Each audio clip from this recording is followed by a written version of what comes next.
in Hamilton, Armstrong. And where did that birth actually take place? Beloit, Wisconsin. And when was that birth? Hate to tell you, 1920. 1920. So you were class of 38 in your high school class? That's correct. Okay. What did your folks do for a living? My dad built and ran foundries. His family originally owned a foundry in Racine, Wisconsin. And so my dad built and ran them, and it's interesting to note that I think I went to 20 schools before I finally graduated from high school, because he was constantly moving. And it was a interesting concept in that our family had a great unity because we were always on the move. When you were a kid, did you have an interest in aviation at all? Oh, all kids did. I think that goes without saying. You think about the excitement of Lindbergh flying the ocean in 1927, and the recognition that all of that, the fact that he landed safely, had to be transmitted by Marconi, because they didn't have all of the technological advances we have today. And yeah, kids my age at that time, balsa wood models all over our rooms. It was an interesting time. So, as a kid, what did Lindbergh mean to you? Oh, the wild blue yonder. The ability to do something that they, for centuries, believed couldn't be done. To take off and lose the fetters of the land and be up there by yourself alone. That was a great lure. Did you ever think about making aviation a career when you were a kid? No. What did you want to be? Oh, the usual things. I guess everybody thought I was going to end up being a doctor. If I go back through my yearbooks, why, it was always something to the effect that Dr. Armstrong, you know. No, had the war not come along, I'd probably end up in the theater. That's where I really wanted to be. Yeah.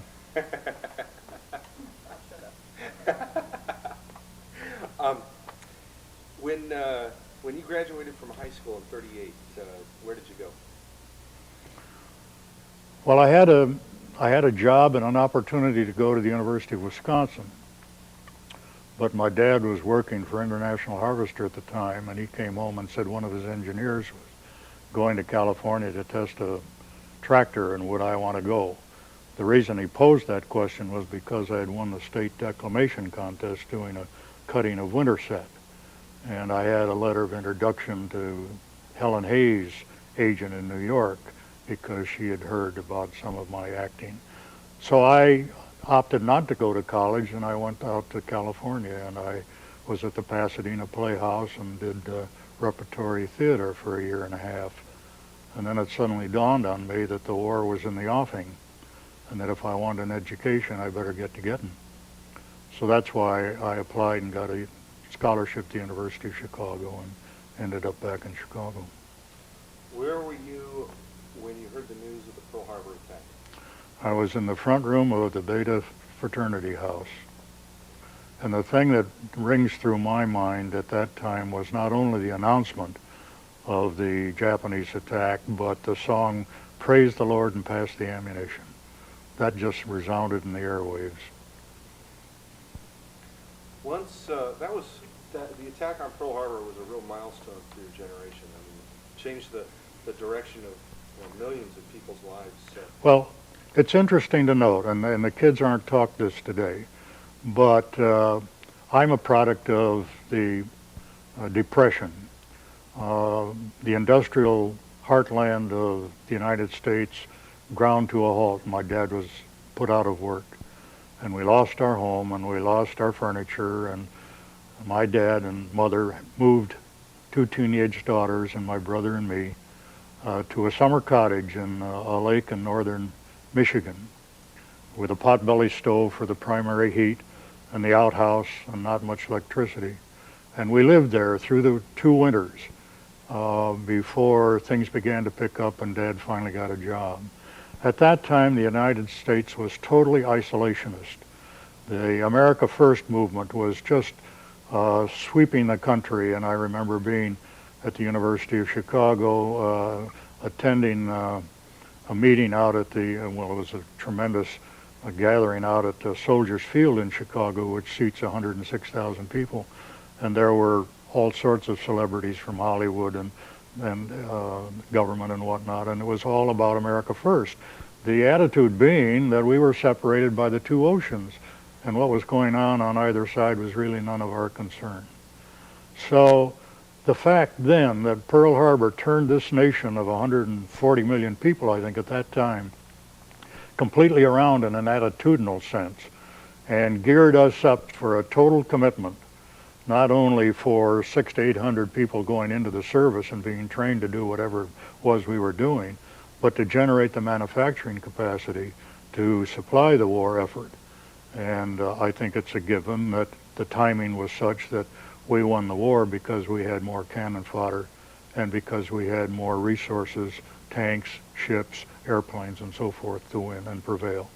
So I think that something is that kids today don't understand, that the totality of that commitment with the victory gardens and people giving up their rings and whatnot, all for the war effort and buying bonds. It sounds like a cliche today, but that was that total commitment that made us go into the service and never question about why we were doing it. And then I think they ought to keep into perspective the fact that after we won the war, what do you do with 6 or 8 million people coming out of the service when you have a wartime economy still in place? And thank goodness the GI Bill came. And that set the stage for all of the advances that we take for granted today. I was the first of my family to go to college, and I was not atypical. And then the other thing that to me is critical in the frame of reference is the Marshall Plan and the fact that we then rebuilt Europe, and we had that same impact on Asia. And that today creates the dynamics for a worldwide economy and the barter and the trade that goes on. So, you know, we are passing on at the rate of 1,500 a day, our generation, and yet we have a real story that should be told that's had a tremendous impact on what the future holds for the United States. Long answer to your question. Very, very eloquent answer. Ed, tell me about how you got into the Army Air Force. And before we do that, let's make sure this door gets closed. Hey, Melaine. No problem.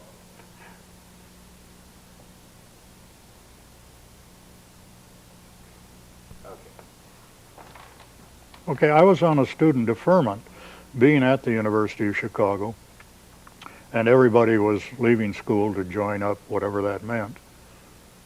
And so I decided it was time to go, and I went down and I applied at the Navy, because I thought being a Navy Air Force pilot would have a lot going for it.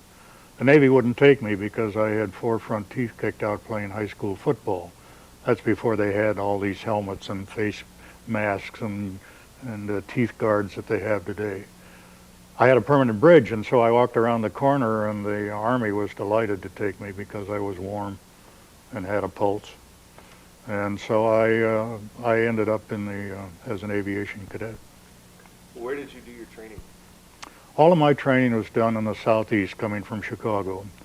They moved 70,000 of us out of the Chicago area to Miami Beach, 4 days and 3 nights on a train in our civilian clothes. And we arrived in Miami Beach, and they strung us out in all of the hotels up and down the coast. And that's where we had our basic training. From basic training, we went to Montgomery, Alabama for testing and determination as to where in the Air Force, Air Corps, we would end up. And then those who were chosen for flight training were dispersed in the primary flight schools in the Southeast, Florida, Georgia primarily. What sort of aircraft did you want to fly at this point? Oh, I think every kid wanted to fly a P-38. That Lightning, there was something about that airplane that was so pretty to look at, and it had an aura of romance about it that I think that probably is still a given today when you talk to old timers like me. Yeah, fact, I think Jim mentioned that yesterday. Yeah, you could. Yeah. I'm going to move over just a little bit. Is that okay? That's fine. This thing is right for me. How's that? It's fine. Ed, tell me about how you got into medium bombers. You didn't have a choice. And I don't know how I got into medium bombers. They used to go through the exercise of saying, please list 3 aircraft that you'd like to fly. This after the determination had been made whether you were going into single engine or twin or multi. And I don't know of anybody who ever wrote down a B-26 Marauder. If you have your car parked in the front turnaround area of the school building, you probably should come out and move them to one of the other parking lots. The painters are spraying and the wind is drifting in that direction. Again, if your car is in the front turnaround area of the school, please come and move it. Did you park out over here? Over here, yeah. Okay. So, in the east lot, the big lot? I don't know, I walked over here. Yeah, the big lot. Yeah, okay. Then you're fine. This the turnaround area is right there. Oh, no, I'm not in that. I'm in the one with, there isn't any more room over there to park. I mean, there's no, the big one. Great. Okay. So a minute ago you just mentioned that nobody that you knew of put the B-26 down, and I can't imagine anybody selecting the B-26 too. Tell me why. What kind of reputation did the plane have? Well, the B-26 had the reputation of being a widowmaker. The reputation of, in training down in Florida, of a plane a day in Tampa Bay. And then Senator Harry Truman conducted a congressional investigation as to the high mortality of that aircraft and was all set to cancel the production of it. Interesting aside there, General Hap Arnold, dealing with that fact, got a hold of Jimmy Doolittle, who I later learned when I read his book, I Could Never Be So Lucky Again, had earned a PhD in aeronautical engineering from MIT. So Arnold sent him down to Maryland, Baltimore, where the B-26 was made, and said, I want you to take that airplane apart and put it back together again. Tell me, should we scrap it? Well, he spent 2 weeks down there, and then he went out to Barksdale Field in Shreveport, Louisiana, where I took my transition in the B-26. And he got all the pilots together, and he said, now, fellas, what's wrong with this airplane? And they talked about how if you lost an engine on takeoff, the torque was such that you couldn't catch it in time and you'd crash. The reason for that is it had 2 Pratt & Whitney 2800 horsepower engines on both sides, and it had a very short wing, and it had the highest wing loading of any aircraft in World War II, which meant that on final you would stall out at 140 miles an hour. It was a fast airplane. The fighters used to love to fly cover for us because they could keep up, we could keep up with them. But with the heavies, they had the fishtail in the back to maintain position. So he got all the pilots together, and they gave him a litany of all the things that they were concerned about that airplane. So he said, well, let's see. So he got in the airplane, put an engineer in the right seat, took off, cut the right engine, did a 360 into that dead engine, which you're never supposed to do. Brought that engine back on final, cut the left engine, did a 360 to the left in that, came in and landed, taxied over. And he said, fellas, there's nothing wrong with this airplane. You just haven't been trained how to fly it. And that was true because you came out of advance when you were flying an AT-10, let's say a Beech, and you had 450 horses on either side and a very stable aircraft. That was not the case with the B-26. The B-26 was made according to specifications to fly at a relatively high speed, carry a heavy bomb load, and deliver the bombs. And safety was a added factor that came in as time permitted. But a great airplane, a great airplane. Once you got 100 hours in it, then you didn't want to get out of it. Ed, tell me a little bit about the early version of the B-26. The B-26 were those C's, A's, B's? A and B. Okay. And then tell me a little bit about the difference between the later versions. Well, the difference between the A and B, which were the short wing aircraft with a really high wing loading, was subsequently, because they wanted to pack more armament on it, more machine guns, more of everything. They lengthened each wing by 3 feet. That gave it a stability factor that it didn't have before. But other than that, the increased weight and the fact that you still had to fly it every minute. There wasn't much difference then. Can you talk a little bit about the defensive armament that the B-26 possessed? The B-26 packed 11 50 caliber machine guns, 2 in the top turret, 1 on either side of the waist gun, 2 in the tail, a package of 4 on 2 on a side by the pilot's compartment, and 1 in the nose.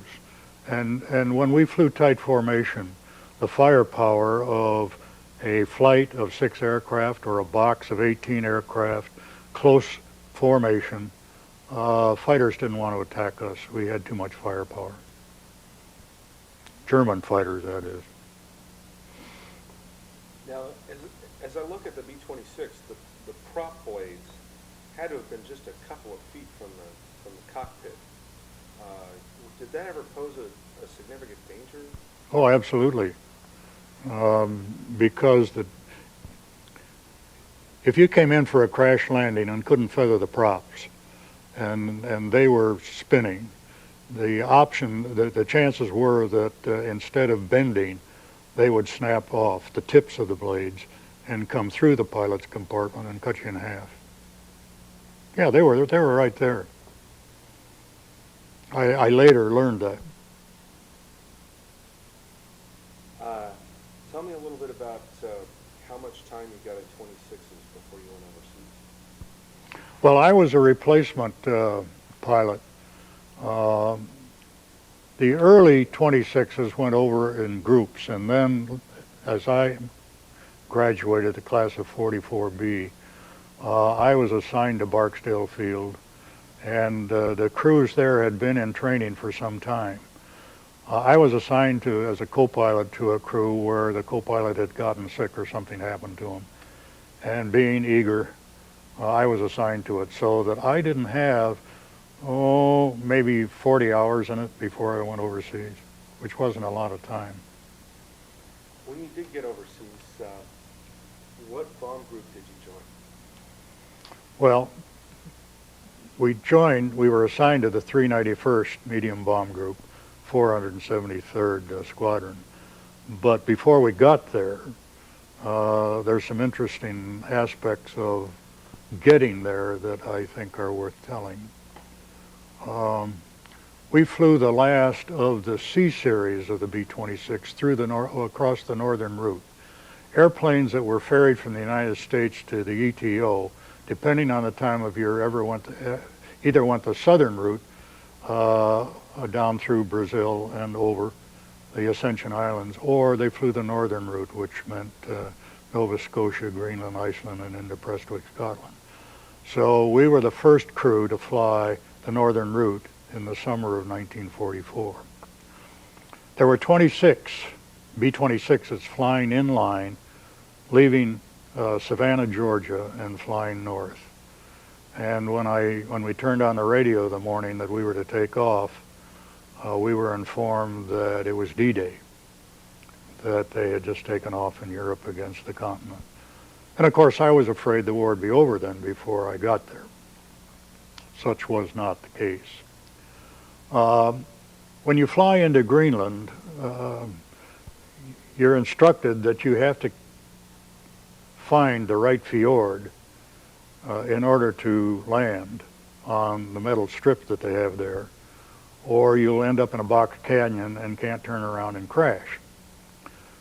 Well, fortunately we found it, but at the time there was an iceberg right at the bottom of the metal strip that we were to land on, so you came over that, stalled in, and landed going up the hill.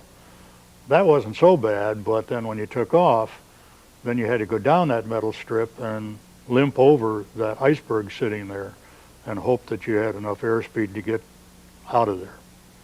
Once we left Greenland, we were told from the weather recon flights that had gone in earlier that there was CAVU, clear weather, all the way across to Iceland. Well, unfortunately, that wasn't the case, because that we reached the point of no return. In other words, we couldn't go back to where we started from because we didn't have enough fuel. We started picking up weather, and it kept building and building, and we kept flying higher and higher. And we were picking up ice, and nobody could hold position, altitude, because the B-26 was not built to be an ice wagon. So we ended up over the cone of silence, which we knew was Iceland, and here were all of these airplanes staggered, trying to stay in position so that they could come down and land. The most tremendous heterodyne you ever heard in your life on the radio, with everybody trying to call in and say, hey, I'm out of gas, I can't hold altitude, what do I do? When we finally got down to the point where we were supposed to be able to come in for a landing, they told us to fly out over the ocean until we could see the waves, and then do a 180 and fly back over the cone and take a heading and land. Well, that's well and good, except as you came back over the land, you were back in the soup again, and you couldn't see anything, and we missed the kern. And we came in, and I was flying visual, and Ed Dunn, the other pilot, was flying on instruments, and I saw a glistening strip, and so wheels down, flaps down, it came in, and as I looked up, there's a dispersal of a bunch of airplanes. So back up into the soup again, and still flying around, not truly knowing where we were. And there were 3 other planes that were flying around in the same fog that we were. I finally saw a strip, and as I started down, I looked ahead, and there was an airplane underneath us. So we had to throttle back to stay in back of him, and as we touched down, another airplane coming directly at us landed coming in the other direction. So everybody was scattered, and fortunately, there weren't any crashes. But one B-26 had landed. Now, with that heavy fog, as you flew down low, it looked like a swamp. But on the ground, it was nothing but boulders. And one B-26 did crash, and wreckage was scattered for yards. And when they got out to the crash site, there was the engineer was still alive and was standing leaning against an engine nacelle, and he didn't have a scratch on him. Took him to the hospital. They could find no internal injuries, and he died the next day from shock. So that was kind of a scary transition, flying from the United States over to Europe. We finally then did take off and landed in Prestwick. Before we were assigned to the 391st, they sent us over to Toome, Ireland, for 2 weeks of transition. I never understood. I think that was just a delaying tactic because they didn't know where to put us. And then we were assigned to the 391st in England, and we flew out of Matching Green, England for, I guess, maybe 3 months before we moved to the continent. When you got to the 391st, what sort of missions was the bomb group flying, and what sort of things were the 9th Air Force doing at this point? Well, the 9th Air Force was a tactical air force, as distinct from a strategic. All our missions were flown at 12,000 or 12,500. That was a dangerous altitude because the German 88 anti-aircraft gun could put a shell at our altitude every 20 seconds. So if you flew over 10-gun battery, that meant 30 shells a minute were popping at you. And 12,000 feet's not very high in the air. So if our bombardier took more than 20 seconds on a bomb run, we had a pretty sharp discussion with him when we landed. So being a tactical aircraft, our targets were essentially anything that would hold up the Nazi capacity to move divisions, to move artillery, to move anything. So our missions were essentially railroad bridges, railroads, ammunition, refineries, bridges, tactically anything that could keep them. And toward the end of the war, where the Germans had been able to move a division in a matter of a day or so, they couldn't move that division in 2 weeks. And General Eisenhower, in his autobiography, stated that the 9th Air Force activity and accuracy shortened the war by months. When you started started flying combat missions, on one of the first ones, I seem to recall when we were talking, you got separated from your formation. Yeah. Can you talk a little bit about that? Somehow there was a disconnect in communication from combat and transition training in the B-26. And at Barksdale Field, we were instructed to fly 25 feet out, 25 feet back, and 25 feet up or down from the plane we were flying off of. So when I think it was our third mission flying out of England, as we approached the coast of France, we were jumped by FE-109s. And we were flying tail end Charlie, number 6 in the low flight of the first box. And as the box and the flight flew evasive actions, they turned away from us. And as a result of the fact that we were flying so far out, we never did catch up, which meant that we were then alone and a sitting target for the Focke-Wulf 109s. So we learned very quickly and very diligently to tuck that baby in so that we could almost read the signal, the instruments of the aircraft we were flying off of. And it made logical sense because it was so much simpler to have small corrections and stay tight than to be shoving everything back and forth, throttles and trying to stay in formation. But you learn things the hard way. Was anybody hit by those Focke-Wulfs? Not at that time, no, because our fighters showed up. Were you ever hit by fighters, Ed, personally? You mean my aircraft? No, we never were. It's interesting. One of my friends now is who was an ace, flying P-51s in the 9th Air Force cover for us. And I compared our missions, and it turned out he'd flown 8 missions covering our group as we went into the mission. Toward the end of the war, the German fighters... And let's replace this tape too. Aha, okay, tape change.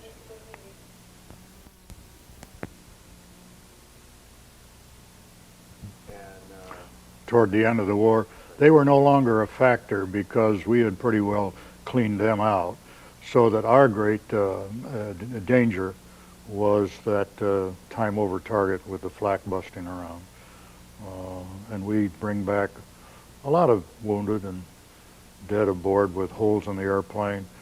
But when you went out the next morning and that crew chief said that plane was ready to go, even though it had 300 or 400 holes in it the day before, it was ready to go. Amazing what they did to keep those planes in the air. how many missions total did you fly? I flew 49 missions. Of those 49, how many, can you give me a rough guess as to how many times you were hit? How many times you brought back holes in the plane? Probably a third of the time. Of course, you never knew. And it's interesting to note that during the Battle of the Bulge, when the weather was so bad that that our aircraft couldn't get in the air, that the first day they could, my group lost 23 airplanes, 2 fighters that had been amassed by the Hitler forces for the breakthrough to the coast, which of course never came about. But that kind of potential was still there. What happened on that mission? They just got jumped by fighters, and we didn't have enough fighters in the air to handle them, and so they knocked down 23 of our 36 aircraft. Fortunately for me, I was in England on a flak lever. I probably would have been there too. Flip of the coin. When did you actually move over to France? And can you tell me a little bit about the airfield you moved into? Well, I think my recollection is that we moved from England to France in September. And we flew a mission from Matching Green, our base in England, in the afternoon. And the next day we flew a mission from the base that we were assigned in Roy-Ami, France. Roy-Ami was a little village, and this base was built by the Germans, and they were there to stay. They had a little narrow gauge railroad that went from the bomb depot out to the hard stands, and the hangars were, revetments were all in brick. And of course we had bombed the hell out of it. So when we were assigned to it, nothing worked. There was no plumbing, a lot of holes and so forth. But we flew a mission that first day, which was kind of unheard of, that you'd move a whole group and have it combat ready so quickly. Interesting aspect about that first mission. We completed the mission and came back, had lunch, and then we were curious. We'd never been in France before, and we were curious about the German base, so we wandered around and ended up out in the ammunition dump. And they had a little dispatch hut that directed the little railroad. And so we crawled all over that thing, curious. And we walked away, and we were probably 100 yards away when it exploded. It had been booby-trapped by the Germans, knowing that the people would be curious, and somebody stepped where we hadn't. So otherwise we'd have been blown up. But they did that, not only with dispatch huts, but old wrecked airplanes and so forth. So they were out to maim us, there was no question about it. Ed, to back up just a second, when you were based in England, were you ever witness to the V-1 buzz bombs? Oh, the V-1 buzz bomb was a scary thing, as everybody who reads of that era knows. They'd come across at probably maybe 1,000 feet by the time they hit England, maybe 500 feet, and they'd go put, put, put, put, put, put, and all of a sudden the motor would quit, and then a few seconds later you'd hear the bomb. Our base was right on a line to London, which was the primary target for most of them, and if they aborted short of London, they'd come right across our base. More than one night I spent the night in a slit trench because you never knew where they were going to land, and they were scary. In fact, crossing the channel in formation, it was not uncommon to have one of them come right through our formation. And they went at such speed that none of our fighters could keep up with them, so the only way they could be knocked down en route was for the fighters to be above them and dive and intercept them and hopefully knock them out of the air. But no, they were scary. That they actually came through the formation? Just Yeah, you're right through the, you know. Gosh, oh man. Early on in your tour, you had a mission where you lost 5 planes in your formation. Can you talk a little bit about that today? Yeah, normally we either bombed by box or by individual flights coming over the target from different directions. I think it was my 4th mission that our target was part of Rommel's forces that were holding up Patton. And as we came over the target area, unfortunately, the lead flight of the 2nd box got over the target ahead of time and dropped 500-pound bombs through us. The result of that was that one bomb hit the right engine of 4, who then peeled over and crashed with 5. The same thing happened with 1 and 2, and German anti-aircraft guns knocked out 3. And as quickly as I could turn my head, 5 airplanes disappeared. This was my 4th mission over France.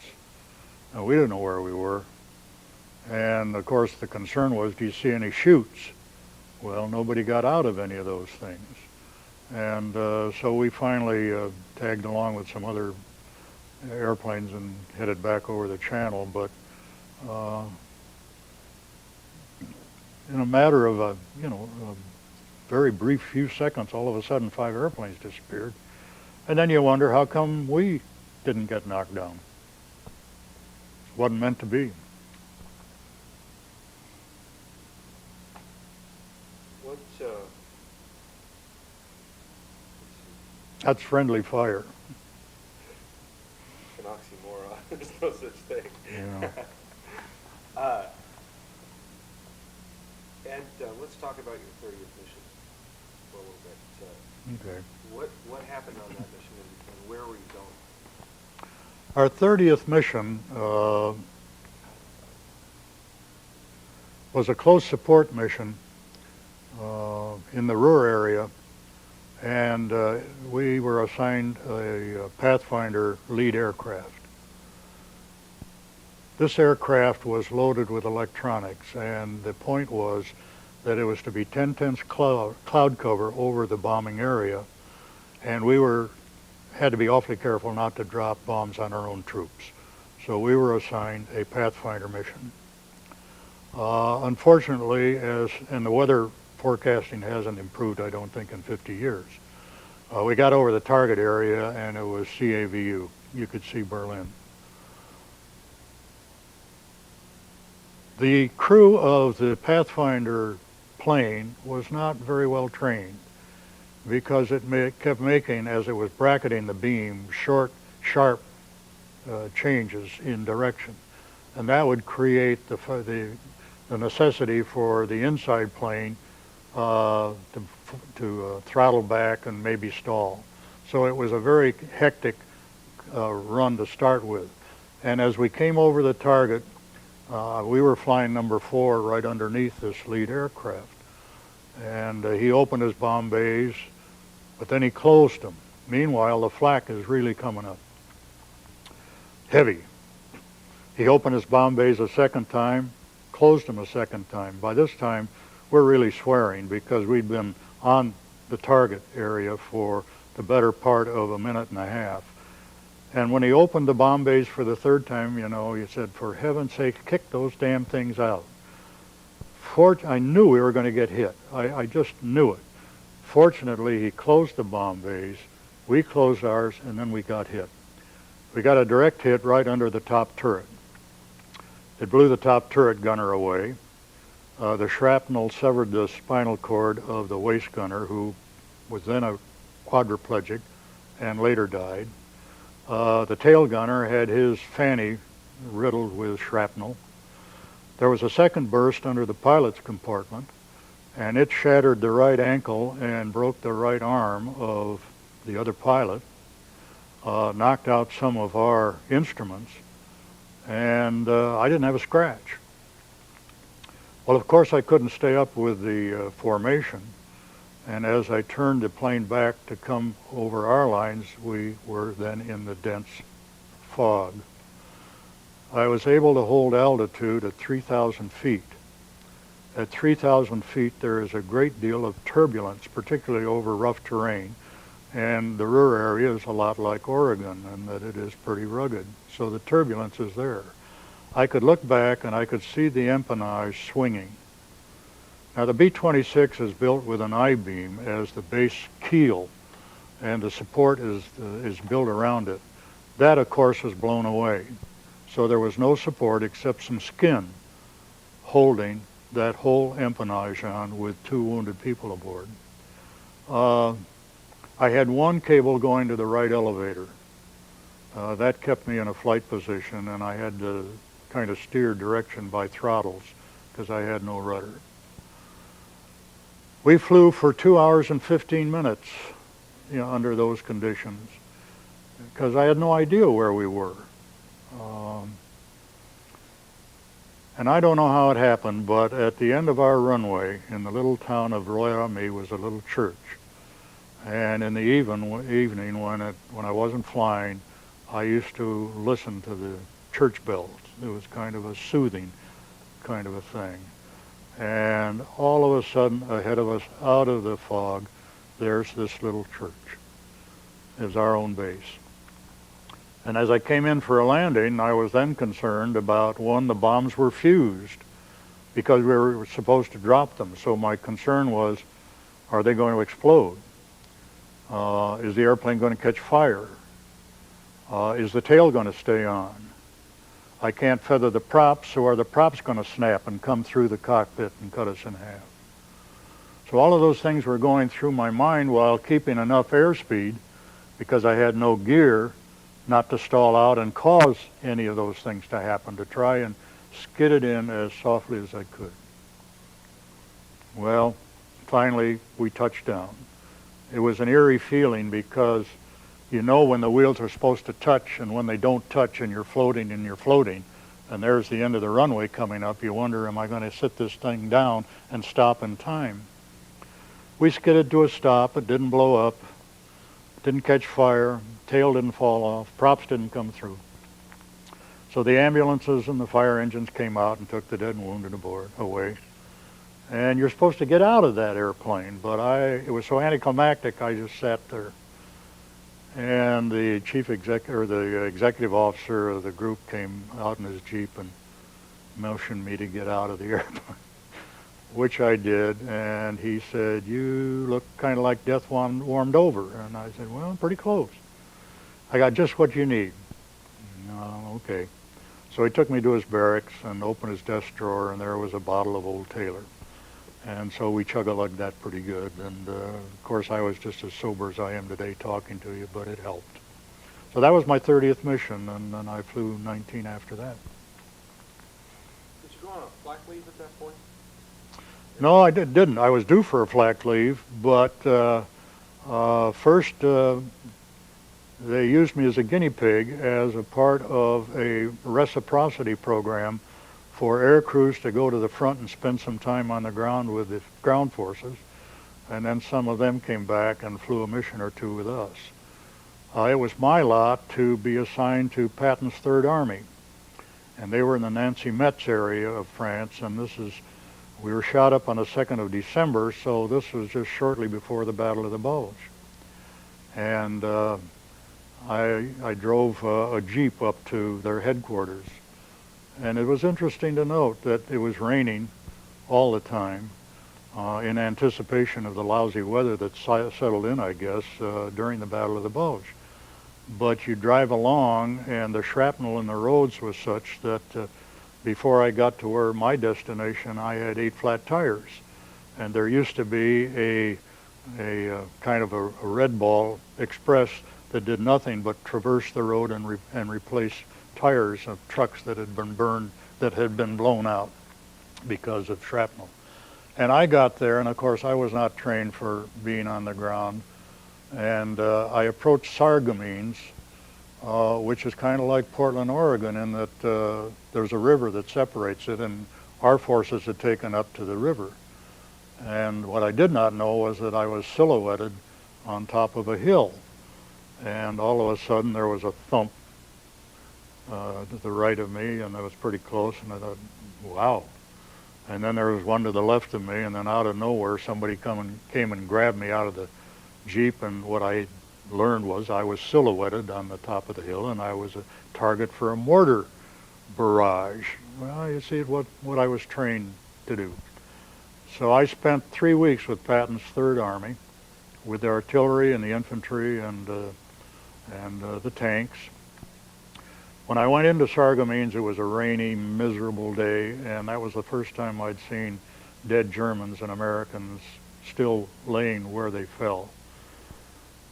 That's a jolting experience. The first 20 minutes of the movie Saving Private Ryan graphically display that.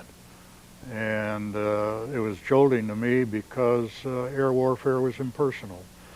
Sure, you got wounded and dead aboard, but you cursed at the fighters and you swore at the anti-aircraft fire, but you came home and you slept in your bunk and you had a warm meal.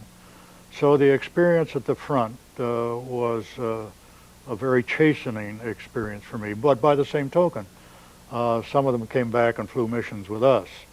And when the flak started to burst, why, they were looking for a hole to crawl into, and there weren't no hole. So it's all what you were trained to do. I don't think I ever could have survived in a submarine. At least in an airplane, you can see the horizon. So were you with the Third Army when it turned north and started pushing towards? No, at the end of 3 weeks, that was just before Christmas, and just before Bastogne and all of that. I returned to my base, and I had my 30-day orders to go to England. It was interesting that on the same order was General Doolittle's son, Jimmy Doolittle Jr., the third, I guess. And we got to Paris and were told that all leaves were canceled. And he said, I'm going to spend Christmas with the old man. So we went out to the airport and found a C-47 and crawled aboard. And so we were in England during the Battle of the Bulge. But it was interesting that when we got there, there were so many air crews that were backed up who couldn't get back to the continent because of weather that I thought, boy, I can sit here and see the end of the war. But unfortunately, on the day our leave was up, the old man C-47 landed in Blackpool, England, to pick Doolittle Jr. and me up and flew us back. So no great thanks to him, but anyway, that was my experience with Jimmy Doolittle. So Doolittle's son, was he a pilot? He was a pilot. You know, it must be terribly difficult to be the son of somebody as famous and as revered as his dad was. He'd been a captain in grade for, I think, 48 months, which was indicative of the fact that he had some problems. And after the war, he later committed suicide here in the States. So he was a troubled man. There was no question about that. Was he flying fighters or bombers? Oh, he was a pilot in my squadron. Oh, he was? Yeah, he flew.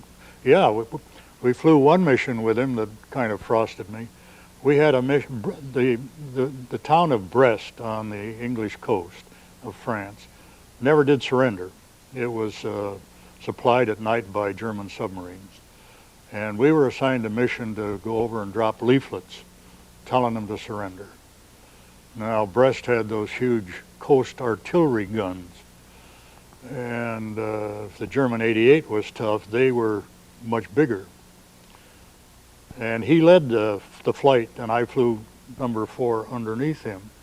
And we went over the target, but we didn't drop our bomb, our mission, our paper. And so I thought, well, good, we can get out of here. No, we do a 360 and come back over the target to drop paper. And I'm afraid I broke radio silence and told him what I thought of his judgment. Succinctly. Why does this not surprise you? Yeah. No.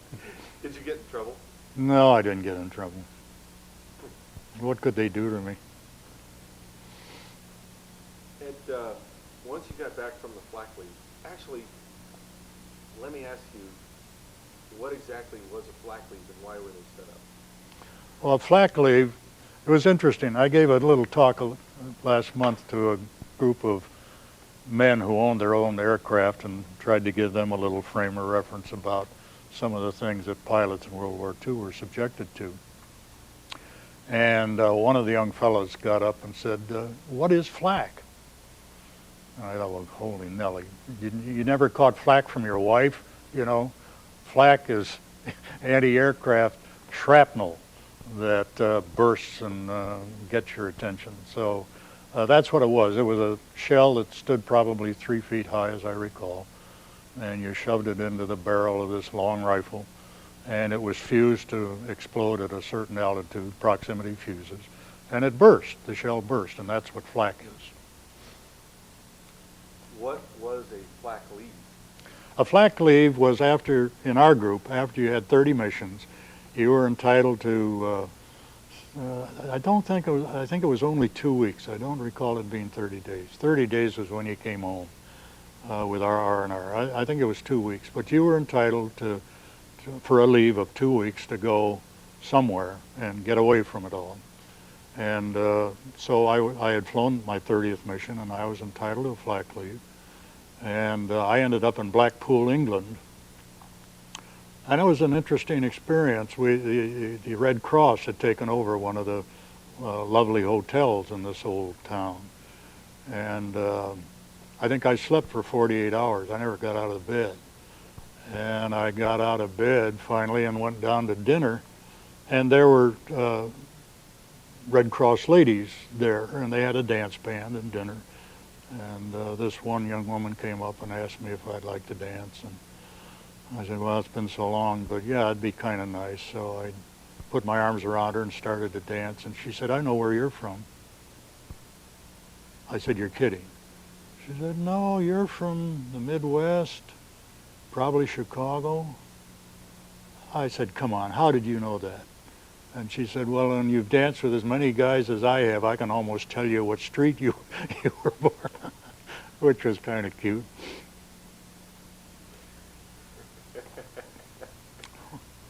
Ed, after that leave, you came back and you flew 19 more missions. Hmm.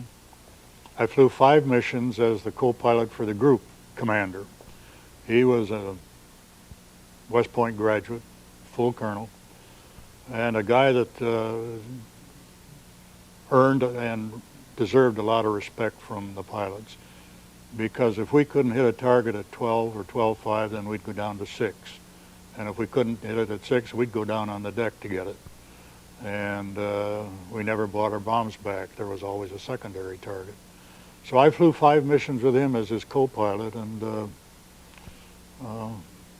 was an interesting experience, but a good one.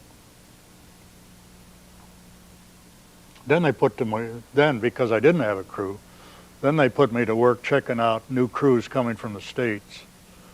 And that was almost worse than combat, because many of these had been instructors in the States, and they had tended to become very mechanical. And they knew when they should turn on their base leg because there was a tree down there, or whatever the case might be. And combat's not like that. So they did some stupid things. I remember one mission we took off, and we took off every 20 seconds. So if it was kind of a hazy day, you might not know whether the plane ahead of you actually made it, unless it blew up, of course.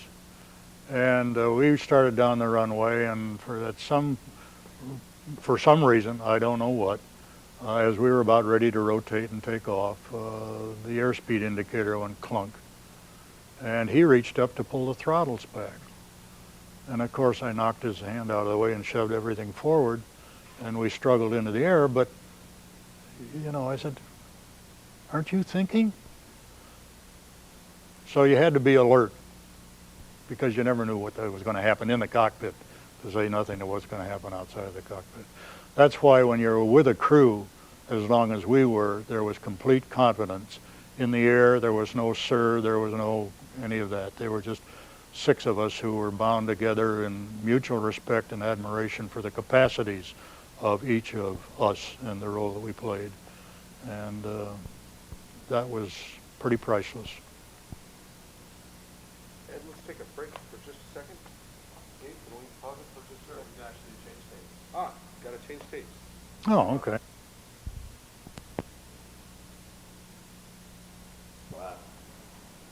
It's definitely one that kind of endears you to me. Because that kind of protectiveness, I really Yeah, it's good. But, by way of background, Alice was at the University of Chicago, and she intended to get a degree in business and then had postgraduate plans. I was at Chicago, and I intended to go to New York and get into the theater. That's what I wanted to do. Neither one of us had any ideas about getting married. That was the last thing for me. But the thing I noticed about her when I asked her to when she came to the audition that I was holding because I was directing Little Foxes, she came with a girlfriend who had done theatrical work in high school. But theirs was a slick chick with a classy chassis. That was what we talked about in those days, So naturally, she got my attention. Then when I found out she had a mind, holy Nelly, I'm a dead duck. Okay, so much for reminiscing. My friend was helping. We ended up in Little Fox. She was in the theater in high school. But she ended up professional. And I just went with her to keep us company. That's the only way. I asked Alice to read. And she said, "No, I work backstage." "No, but I want you to read for me anyway." And then I understood why she worked backstage. I knew my limits. Dewey, Okay. why don't you come on up? You can see what we're doing. That Dewey. Okay.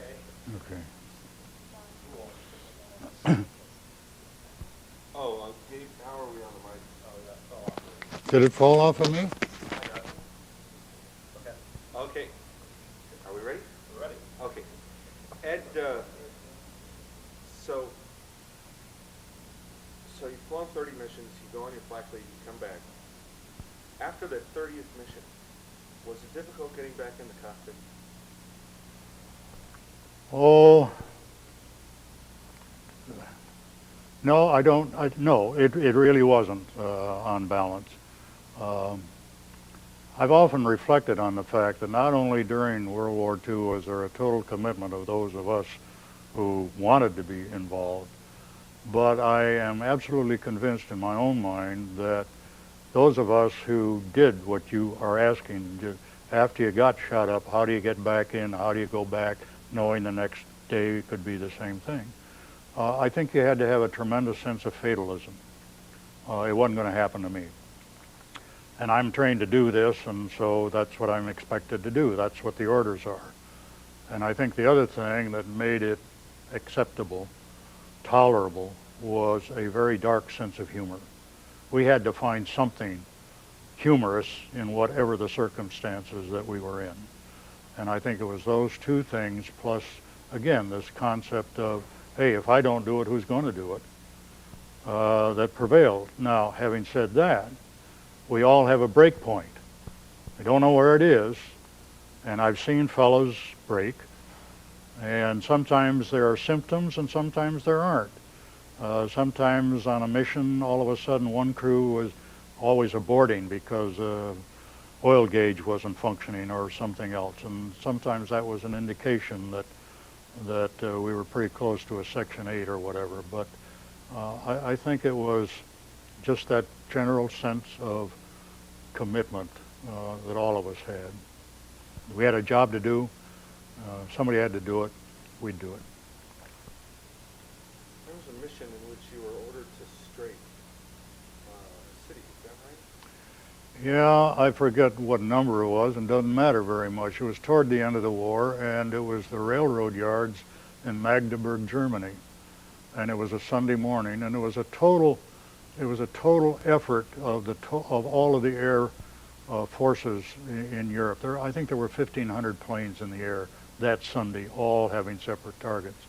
And our target was to go over and knock out this railroad yard. And our instructions were that we would bomb at our normal altitude of 12 or 12.5, go out and do a 180 and come back and strafe.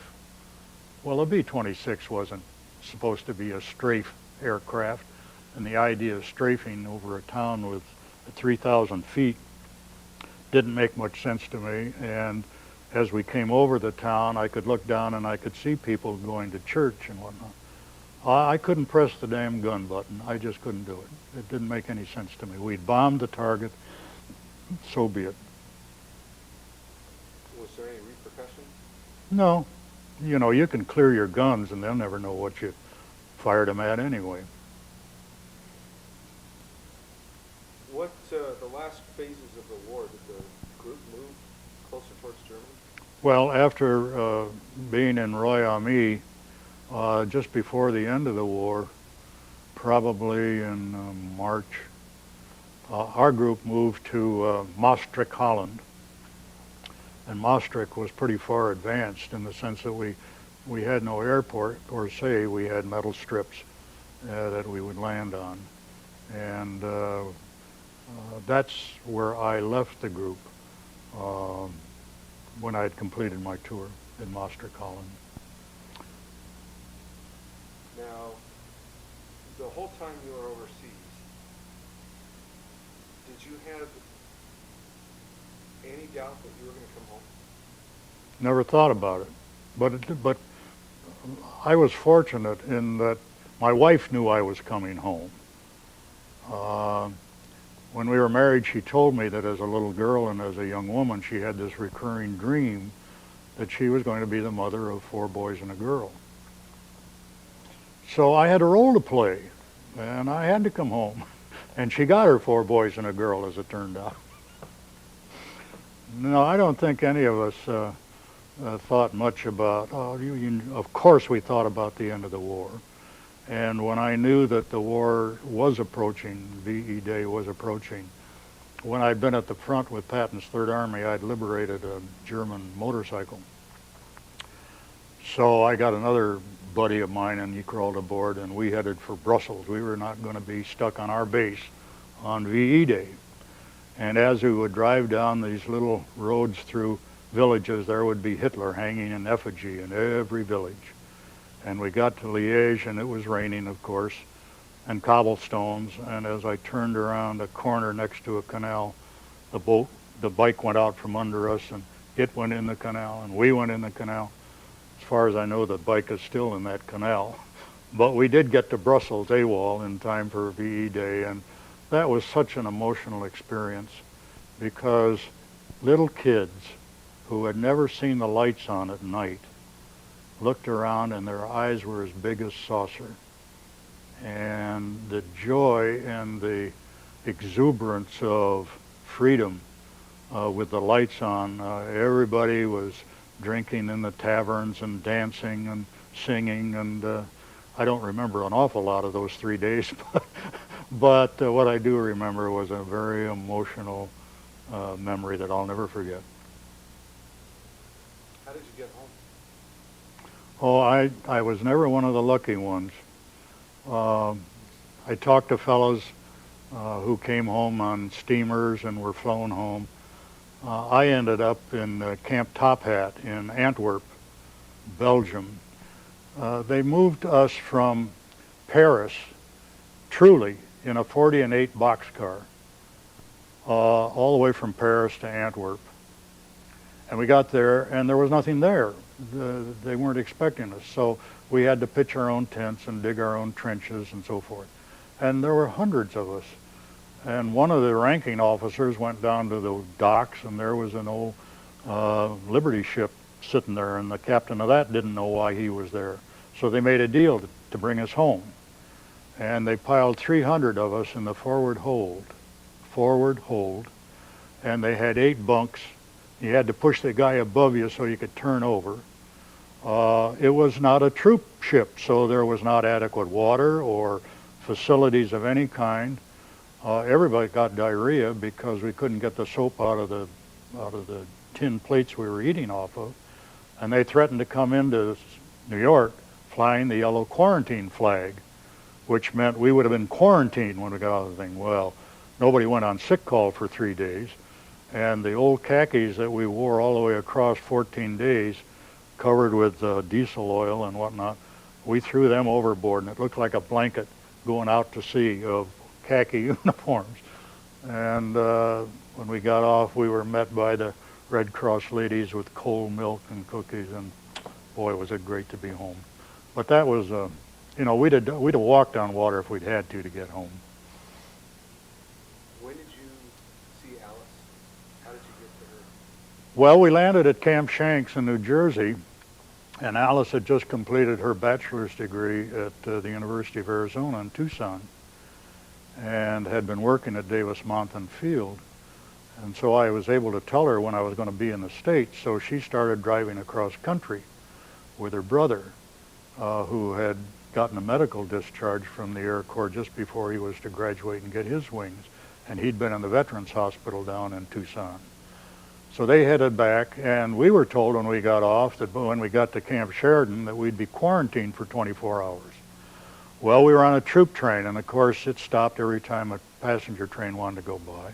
And it usually stopped in a little town so we could replenish the beer supply. And by the time we got to Chicago, we were pretty well hung over.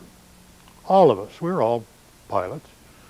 And when we got off, they said, okay, you're free to go in 4 hours. Well, Alice showed up, and she'd had an abscessed infection in her face, in a tooth, and so she was all swollen. And I was hung over, and we greeted each other, and the feeling was, certainly, this isn't what we fought the war for. But we recouped very quickly, I'll tell you. It was great to be home. I don't know whether, I know some other fellows had the same feeling. We were married just before I went overseas. And after he'd been over there for 12 months or so, I had a difficult time visualizing my wife. Unless I looked at a picture, you know, it was kind of a blank.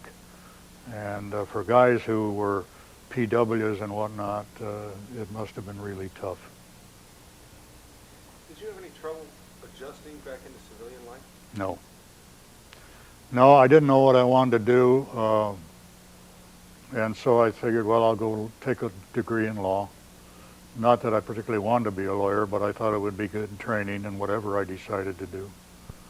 And the transition, you know, you couldn't buy a suit, so you lived in your pinks and your uniforms and went to school that way. What I found difficult was the kids who were going as a part of their normal progression from college into law school. They were used to studying and they were used to hitting the books, and that was pretty tough competition for a bunch of old veterans who were coming back who hadn't been in school for 4 or 5 years. But no, there was no, unlike some, I didn't have any nightmares or anything like that. Lucked out. Ed, one last question for you. Looking back, here we are almost 55 years from the end of the war. It is 55 years. Do you feel like the United States is a better country now? Have we grown in the right direction from 1945? I don't think you can make a comparison because the circumstances today are not like they were in 1944. There's no way that you could amass the forces in the Pacific and in Europe with spy satellites and whatnot. So it's difficult to try and put it in a frame of reference of our generation, which had a total commitment because of our patriotism and whatnot. The kids today are a product of our generation and our kids' generation. We have to assume the responsibility for whatever apparent frailties in character they appear to manifest today. But no, I'm optimistic. I think if some catastrophic thing happened and they had to buckle up and whatnot, I think they would stand too.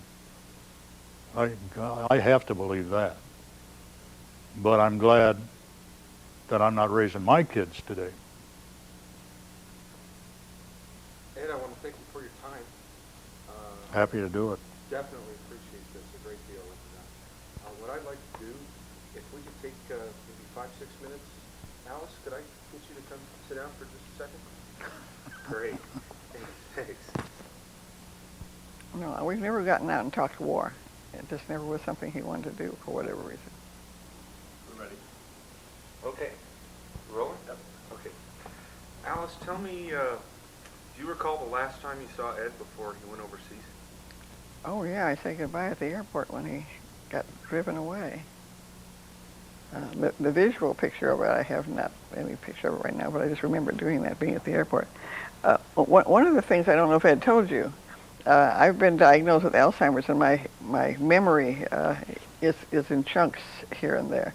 But I remember, a lot of stuff, but my memory isn't what it should be. Do you recall what you were thinking as he was driving away there at the airport? Well, I knew he was coming back. I never had any question about it. I had an interesting personal history from the time I was probably, a young kid. I would dream about people who were going to die, like my next door neighbor when I was probably 9 or 11, 10, something like that. I knew that I just had the feeling some of the guys that he was with, I could see were not going to come back. I mean, it was just kind of like they just disappeared in my view. I knew he was coming back. I was just sure of it. So I guess I wasn't panically or worried about it. I just, a lot of guys I knew weren't going to come back. What So, about... I would have been a witch in the olden days. Maybe I am now. What about the dreams you had about the number of kids? Tell me a little bit about Oh, that. well, I started that very young. I was going to have 4 boys and a girl. It was just the way it was going to be. And I told him that before we got married. I assume